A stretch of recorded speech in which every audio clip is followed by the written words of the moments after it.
Bienvenue dans ce deuxième module de notre formation développeur web PHP.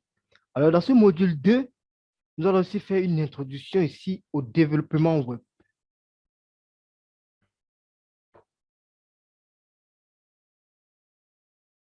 Alors, pour ceux qui ne me connaissent pas, moi, c'est Kamel Djoulako. Je suis ici là software engineer, développeur de logiciels, fondateur ici là de HomeDev. Alors, vous pouvez me joindre ici par email.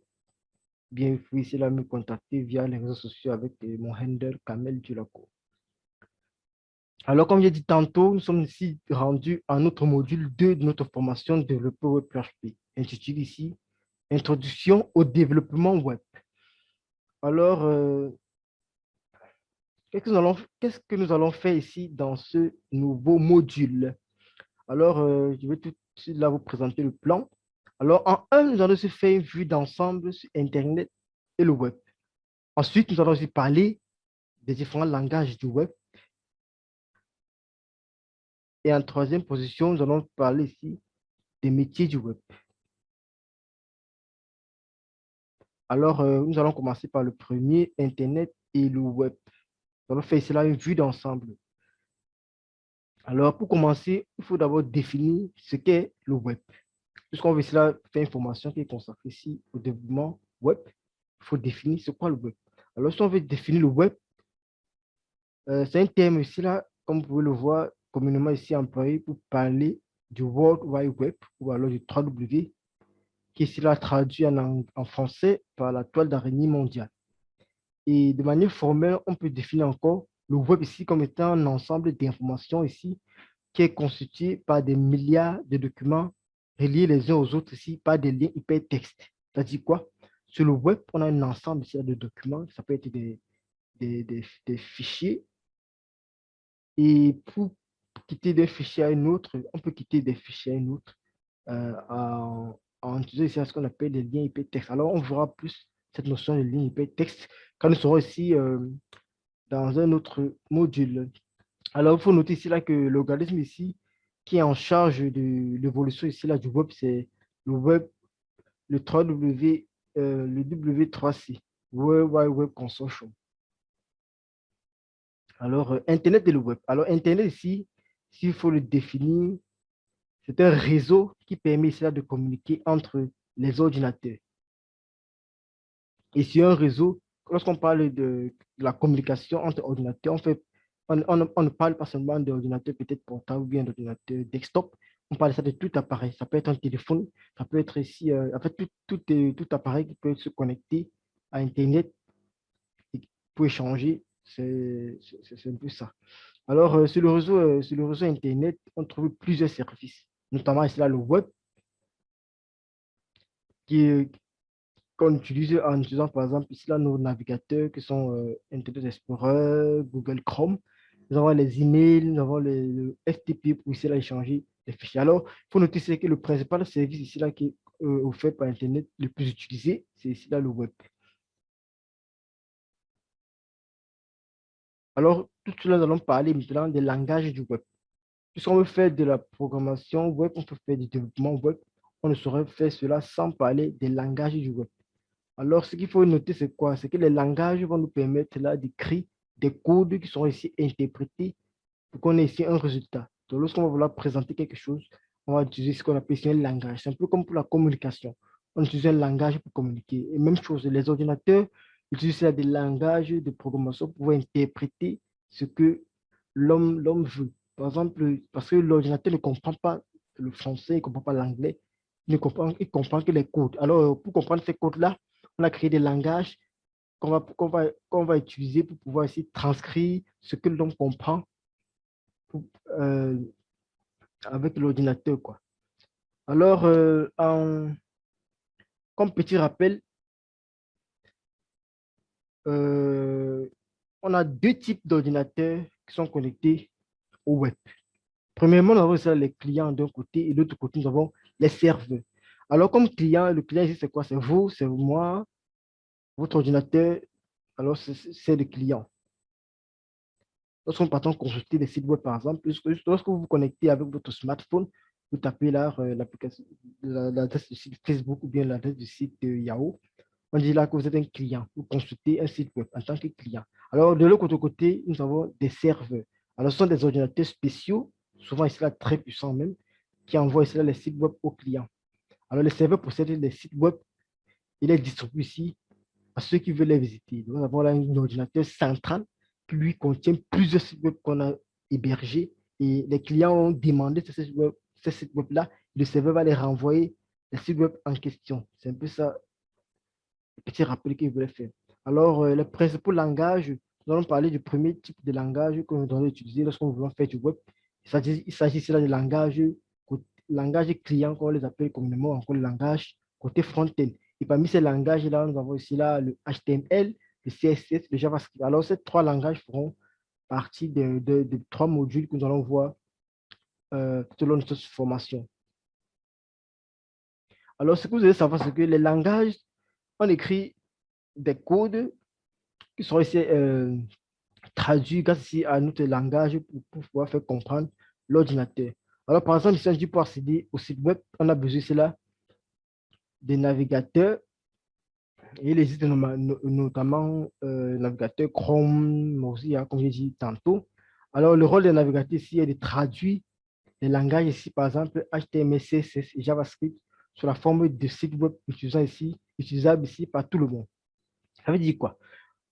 On a un langage qui va nous permettre d'écrire un code. Vous voyez, par exemple, là, on a un extrait de code. Et lorsqu'on va écrire ce code-là en fait, je ne veux pas anticiper, je vais parler ça après.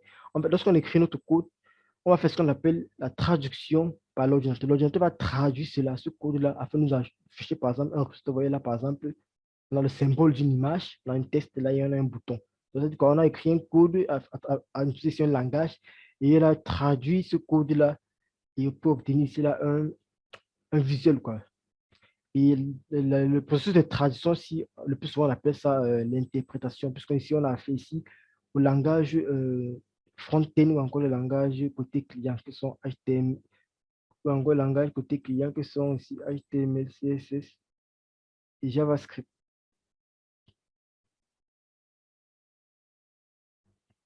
Alors, pour continuer, pour continuer ici, nous parlons des langages serveurs du web. Alors, les langages serveurs sont gérés ici là par le serveur, c'est-à-dire quoi? Nous avons dit tout à l'heure que le serveur est une machine très puissante. C'est-à-dire quoi? Les langages serveurs vont alors travailler du côté du serveur. Si vous vous rappelez bien, dit quoi, les langages clients décrivent ici là comment est-ce que le serveur doit s'afficher. Par exemple, à travers le langage client, par exemple avec HTML, CSS et JavaScript, on va pouvoir dire par exemple que bon, on veut une page web. Sur cette page, on veut qu'il y ait une image ici, on veut qu'il y ait une image là-bas, on veut qu'il y ait un bouton ici, on veut qu'il y ait un bouton là.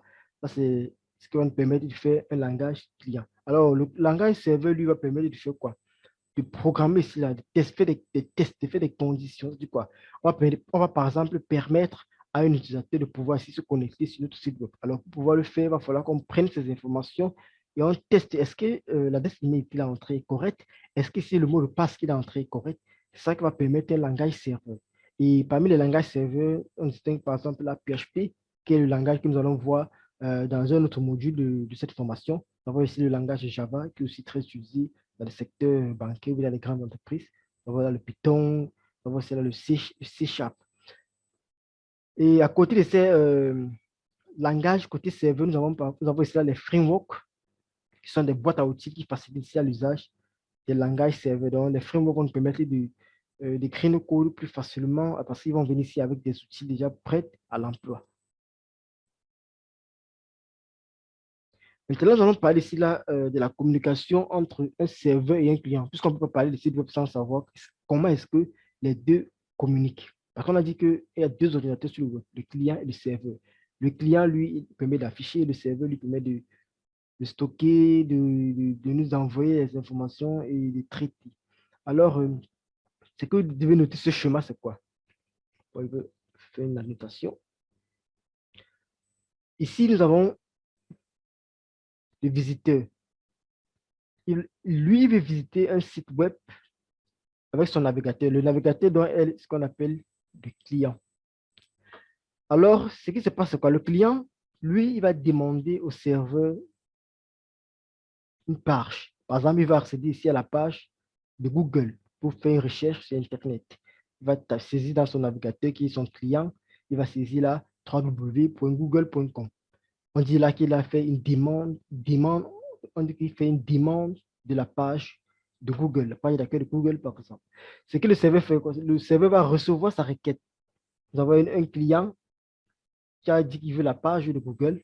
Le serveur va analyser sa requête et lui générer la page d'accueil de Google pour faire sa recherche. C'est ça qu'on appelle la génération de la page. Il va générer cette page sur le serveur et il va envoyer cette page en question au client du visiteur. Donc, une fois à la troisième étape, si, sur son ordinateur, il aura dans la page de recherche de Google.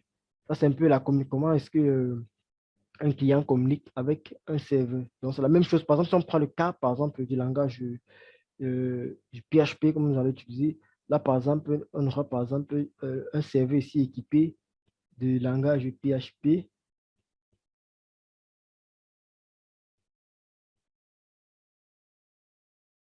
Alors là, quand l'utilisateur ici va faire sa requête, c'est la même chose que j'ai expliqué, il va demander la page.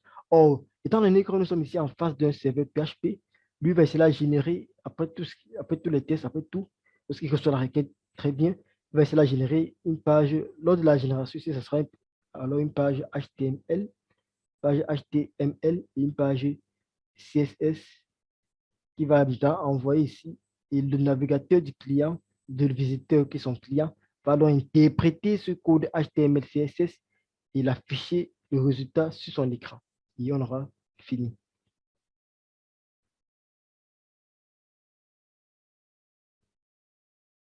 Alors, bon, je vais effacer d'abord ça.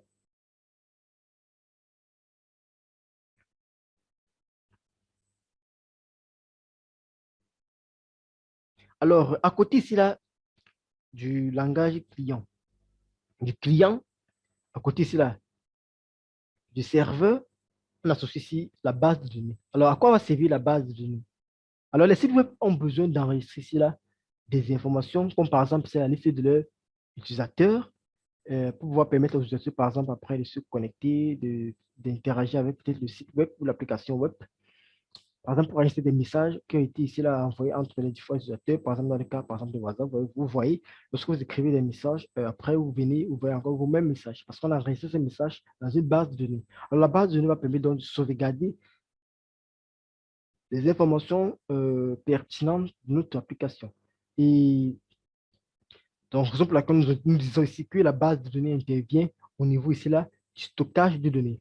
Et maintenant, la base de données ici a des logiciels qui l'utilisent. Par exemple, on les appelle aussi des systèmes de gestion de base de données. Alors, nous allons voir ça en profondeur dans la suite. Donc, ici, nous voyons juste une vue d'ensemble, quoi. Donc, ne vous inquiétez pas. Tous les notions abordées ici seront vues pas à pas dans chaque partie, dans chaque module spécifique. Donc, ici, nous voyons une vue d'ensemble. Alors, comme logiciel utilisé par les bases de données, nous avons aussi la MySQL. Donc, nous avons aussi la Postgre. Nous avons aussi Oracle, qui sont les meilleurs utilisés ici pour le moment. Et à côté, nous avons aussi là pour communiquer ici, c'est ce qu'on appelle ici un langage. Parce que vous voyez, on avait un langage côté client, on avait un langage côté serveur. Là aussi, nous avons un langage pour les bases de données qui nous permet de faire des requêtes. Par exemple, on voudrait ici afficher la liste des utilisateurs de notre site. Pour faire ça, on fait ce qu'on appelle des requêtes. On fait une requête sur notre base de données. Et cette requête-là se fait en utilisant un langage de requête. Par exemple, ici, ce sera ici MySQL.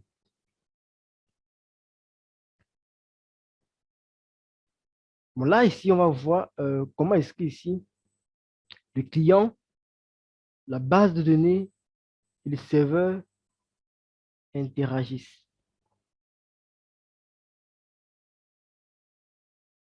Bon, là, si je fais une petite annotation,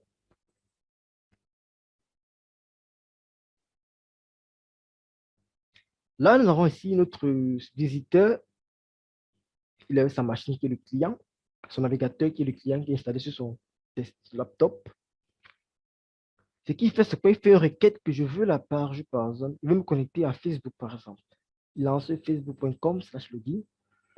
Alors, le serveur va recevoir sa requête qui veut et lui générer la page de connexion, lui générer ici une page de connexion. Alors, bien évidemment, lorsqu'il génère la page, par exemple, il pourra, par exemple, sur la page, saisir ces informations de connexion. Le serveur va à nouveau recevoir la requête avec les informations, va traiter ces informations-là. En fait, lors du traitement, il va faire ce qu'on appelle ici, envoyer ici là, une requête de SQL au serveur pour, par exemple, demander, bon, est-ce que, par exemple, pour vérifier si l'utilisateur est dans notre système, il va envoyer la requête, est-ce que l'utilisateur tel est-ce que l'utilisateur John existe dans notre base de données? Si oui, il va le retenir ici là, à travers ici là, MySQL qui vérifie tout ça, va renvoyer ici un résultat ici à PHP qui va bien analyser et renvoyer la page peut-être d'accueil, que ce soit peut-être de Facebook pour dire que bon, euh, la communication est passée, donc la connaissance est bien passée. Bon, c'est un peu ça, et c'est pas compliqué. Bon, on entrera en profondeur par la suite. Alors, les professionnels du web. Alors, ici, nous allons voir un peu les grandes familles des métiers du web. Puisqu'on ne peut pas dire qu'on vous voulez vous former dans un domaine, il faut bien savoir à quoi c'est ce domaine, quels sont les métiers qu'on a dans ce domaine. Bien sûr que nous, on va se spécialiser juste en développement web avec PHP, mais il faut savoir un peu les métiers autour. Parce que demain, vous pourrez ici à changer pour vouloir vous spécialiser encore plus dans un domaine précis. Alors, les développeurs, on distingue plusieurs, j'ai noté ça, juste quatre catégories, familles de métiers du web. En fait, les métiers autour du web, pas les métiers développeurs, les métiers qui sont autour du web. Parce qu'il y en a beaucoup, il y en a beaucoup. Si je dis métier de développeur, c'est pas clair. Alors, le premier, en fait, le premier, c'est les développeurs. Parmi les métiers du web, nous avons aussi les développeurs. Ce sont eux-là qui vont essayer de développer les sites web. À côté des développeurs, nous avons aussi les chefs de projet. En deux, nous avons les chefs de projet digitaux, les product owners et les product managers. Alors, ces derniers coordonnent ici là, la production ou bien alors l'évolution du projet, du produit web. Ils ont une vision aussi la globale du produit qu'on veut développer et des fonctionnalités à développer et assurer aussi la bonne gestion de notre projet. Là, par exemple, lorsqu'on vous allez finir cette formation et vous aurez ici un peu d'expérience, vous devez gagner des marchés pour pouvoir réaliser et avoir votre gagne-pain. Alors, pour ce faire, vous pouvez poser votre demande dans une entreprise ou vous lancer vous seul. Et si vous voulez vous lancer vous seul, il y a des choses que vous devez savoir. Par exemple, ce qu'on appelle chef de projet digitaux, c'est celui-là qui va coordonner, comme j'ai dit, le projet. Lorsqu'on a un nouveau projet qui est arrivé et qu'il faut réaliser, c'est lui qui coordonne. Alors, le product owner qui sera considéré c'est là comme celui-là qui représente le client et le product manager qui va essayer de manager tout ce qui est à manager, quoi. Alors, comme troisième grande famille de métiers autour du web, nous avons ici le métier de UX design. Alors, comme vous pouvez le voir, il faut en sorte que le site web soit le plus simple d'utilisation possible. En fait, les UX designers, eux, se chargent ici là de l'expérience utilisateur. En fait, ils se rassurent que l'application ou bien le site web que nous sommes en train de vouloir construire respecte bien les normes. Est-ce qu'il va permettre à l'utilisateur de bien naviguer dans l'application, dans le site, etc. Alors, tout ça, ce n'est qu'une vue d'ensemble. On pourra bien faire un autre cours en profondeur dessus un autre jour, quoi. Alors, nous allons passer maintenant au métier du, de développeur. On va attaquer là les métiers de développeur. Alors, le développeur, il faut d'abord le définir. Tout à l'heure, précédemment, j'ai un peu parlé, mais je n'ai pas défini concrètement ce qu'un développeur fait. Donc, on a juste donné une vue d'ensemble comme ça.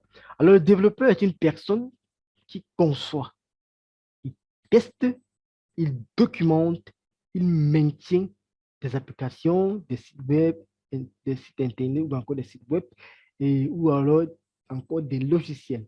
Bon, c'est vrai que j'ai écrit site internet, mais en écrivant site internet, c'est un habit de langage. On ne dit pas site internet, on dit plutôt site web. Bon, c'est une habitude, mais on ne dit pas site internet, c'est site web. Alors, il disait que le développeur est une personne qui conçoit, teste, documente et maintient des applications, des sites Internet ou des logiciels. Vous comprenez, il y a quoi? Donc, j'ai défini ça de manière globale, c'est qu'un développeur. Donc, il n'y a pas de web là-dessus. Donc, ça peut être des logiciels de bureaux qui développent, ça peut être des applications mobiles, ça peut être des applications web. Donc, c'est ça. Alors, le développeur ici, là, ce qu'il doit faire, il fait c'est quoi? Il doit, quand un client vient devant lui, si par exemple, moi, en tant que développeur indépendant, quand un client vient devant moi, ce qu'il doit faire, c'est quoi? Le développeur, lui, doit analyser le besoin initial du client. Parce qu'un client vient, il a une idée, il veut une application. Vous devez essayer d'analyser son besoin initial, son besoin initial. Vous devez comprendre son besoin pour après le traduire ici en langage de programmation. Donc après, lorsque vous aurez analysé son besoin, pour essayer d'utiliser les langages que vous avez présentés précédemment pour pouvoir essayer de réaliser son programme. Donc, c'est ça qu'on va faire dans cette formation. Ne vous inquiétez pas, si la définition est un peu floue pour vous, posez des questions et après, dans d'autres modules, nous allons entrer en profondeur dans chaque élément. Donc ici, comme je l'ai dit, nous faisons juste une vue d'ensemble. Donc, restez scotché à cette formation. N'hésitez pas, abonnez-vous, restez scotché parce qu'après, on va entrer en profondeur dans d'autres modules. Nous avons 10 modules abordés et nous sommes encore qu'au deuxième module. Donc, les autres vidéos vont suivre euh, ainsi de suite, quoi. Alors, comme autre métier, on va maintenant définir chaque métier de développeur, mais on va plus entrer maintenant dans le développement web. Bon, développement web, alors on va parler là du développeur front-end. Alors, c'est quoi le développeur front-end? Alors, le développeur front-end, c'est celui-là qui travaille sur toute la partie apparente du site. Quand il dit apparente, oui, à comprendre. Parce qu'à partir de quoi, le visuel, la partie visible, ce qu'on voit. Par exemple, il dit que bon, là, il veut mettre une image, là, il veut mettre un texte, là, il veut mettre un bouton, c'est ce qu'on appelle la partie apparente du site. Donc, ce que l'on voit lorsque nous allons sur une page, lorsqu'on saisit l'adresse www.facebook.com, ce qu'on voit là, c'est ce qu'on appelle la partie apparente du site. C'est-à-dire que c'est lui qui va créer l'interface utilisateur. Ça, on appelle ça l'interface utilisateur, de sorte de quelque soit la plus. Non, excusez. Alors, en deuxième puissance, vous pouvez voir ici qu'il crée l'interface utilisateur de telle sorte qu'elle soit la plus adaptée aux besoins et la plus simple possible. Ça, c'est le rôle du développeur front-end. Et il utilise le langage client comme HTML, CSS, JavaScript. Alors, vous pouvez voir ces trois langages. Il y a des personnes qui sont spécialisées rien que dessus. Et ils créent des sites web et ils gagnent leur vie sans problème. Mais à côté de ça, on a parfois des frameworks qui sont greffés, par exemple HTML, CSS, parce qu'à côté de ça, nous avons des frameworks qui sont greffés. Précédemment, je vous ai parlé de frameworks. À côté de ça, on a aussi des frameworks qui vont nous permettre de créer plus facilement des pages utilisateurs. Alors, ne vous inquiétez pas, nous allons parler en profondeur de ça dans les prochaines vidéos. Alors, comme deuxième métier de développeur, nous avons le développeur back-end. Il travaille sur toute la composante, sur toutes les composantes cachées d'un site. C'est-à-dire qu'il va créer ici l'infrastructure adaptée et coordonne toutes les relations ici entre le site et la base de données. Il va gérer ça la logique de l'application, c'est-à-dire quoi? Il va gérer ça tout ce qui est logique métier de notre application, tout cela, les processus, les traitements, c'est lui qui va gérer ça. Et pour le faire, il utilise ici un langage de programmation, comme par exemple PHP et Java et bien et SQL pour la base de données. Alors, il faut noter bien qu'il y a une différence entre ceci-là, les premiers langages qui sont les langages front-end côté client et les langages serveur. Alors, on ne peut, lorsqu'on parle de langage, il y a les langages de programmation, il y a des langages de description. Par exemple, les trois premiers, nous avons vu HTML, CSS.